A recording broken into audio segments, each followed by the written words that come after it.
पाकिस्तान तहरीक इंसाफ के चेयरमैन बीर सटर गौहर खान का कहना है कि बानी पीटीआई इमरान खान जिसे कहेंगे इसे पार्टी का टिकट मिलेगा।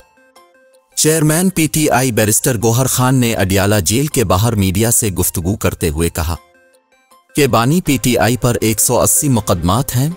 तहरीक इंसाफ के साथ साथ अदलिया भी मुश्किल मरहले से गुजर रही है, लेकिन एतमाद है कि अदलिया हमें भी रिलीफ देगी।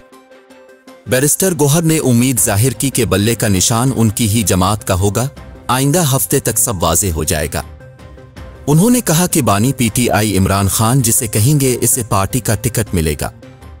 इसके अलावा बानी पीटीआई के वकील बैरिस्टर अली जफर ने अडियाला जेल के बाहर मीडिया से गुफ्तगू करते हुए कहा कि पाकिस्तान तहरीक इंसाफ के बानी ने इंट्रा पार्टी इलेक्शन पर एतमाद का इजहार किया है। उनका कहना था कि इलेक्शन कमीशन के पास बल्ले का इंतखाबी निशान अलाट करने के लिए 7 दिन हैं। इलेक्शन से मुताल्लिक सुप्रीम कोर्ट के अहकामात की पाबंदी होनी चाहिए।